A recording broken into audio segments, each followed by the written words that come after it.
అయితే కక్ష సాధింపు కోసమే ఫోన్ ట్యాపింగ్ కేసులో మాజీ మంత్రి హరీష్ రావును విచారణకు పిలిచారని బీఆర్ఎస్ నేతలు అంటున్నారు. సింగరేణి నైని కోల్ బ్లాక్ అవినీతిని బయటపెట్టినందుకే హరీష్ రావును విచారణకు పిలిచారన్నారు కేటీఆర్. రేవంత్ డైవర్షన్ పాలిటిక్స్ తో ఆయన చేస్తున్న కుంభకోణాలు ప్రజలు మరిచిపోరని వేముల ప్రశాంత్ రెడ్డి అన్నారు. ఫోన్ ట్యాపింగ్ కేసుని 2 ఏళ్లుగా సాగదీస్తున్నారని సుప్రీంకోర్టు, హైకోర్టు హరీష్ రావుకి క్లీన్ చిట్ ఇచ్చిందన్నారు సబితా ఇంద్రారెడ్డి. రేవంత్ డైవర్షన్ పాలిటిక్స్ పక్కన పెట్టి 6 గ్యారెంటీల అమలుపై దృష్టి పెట్టారన్నారు శ్రీనివాస్ గౌడ్. అని హరీష్ రావు గారు నిన్న పొద్దున డీటెయిల్డ్గా ప్రెస్ మీట్ పెట్టి 1000 కోట్ల కుంభకోణాన్ని బయటపెట్టంగానే సాయంత్రం ఆయనకు నోటీసులు ఇచ్చినారు. ఈ నోటీసులు, ఈ కేసులు ఇవేవి మాకు కొత్త కాదు, ఎన్నో చూసాం. రేవంత్ రెడ్డి గారికి ఒకటే చెప్తా ఉన్నాం, ఈ అటెన్షన్ డైవర్షన్ గేమ్లతో లాస్ట్ 2 ఇయర్స్ మీరు టైంపాస్ చేస్తూనే ఉన్నారు.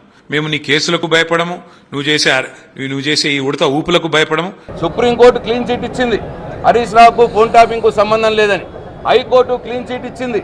అయినా సరే మళ్ళీ అదే కేసు తవ్విపించి నువ్వు పిలిపించి నీ బొగ్గు స్కామ్ బయటపడ్డది కదా, మరి ప్రజల్లో చులకనవుతున్నాం కదా అని చెప్పి డైవర్షన్ పాలిటిక్స్ చేయడానికి వాళ్ళు హరీష్ రావు గారిని పిలిచినంత మాత్రాన నీ దొంగ పనులు, నీ కుంభకోణాలు మరి మర్చిపోరు ప్రజలు అని చెప్పి.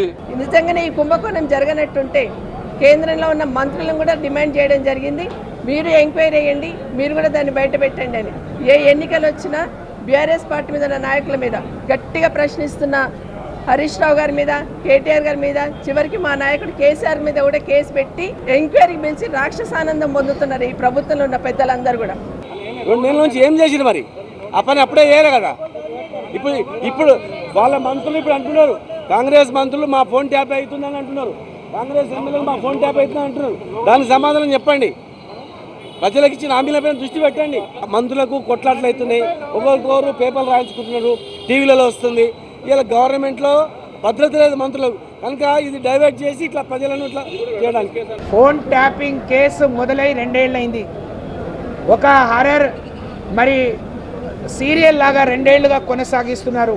అయినా ఏమీ చేయలేకపోయినారు. కాబట్టి అందులో ఎలాంటి తప్పు జరగలేదు, ఫోన్ ట్యాపింగే జరగలేదు. కాబట్టి ఏం తేల్చుకోలేక ఇవాళ హరీష్ రావు గారి మీద కేసు పెట్టిండ్రు. ఈ చెరసాలలు, ఈ పోలీస్ స్టేషన్లు, ఈ విచారణలు మా ఆత్మస్థైర్యాన్ని, ఆత్మవిశ్వాసాన్ని దెబ్బతీయలేవు.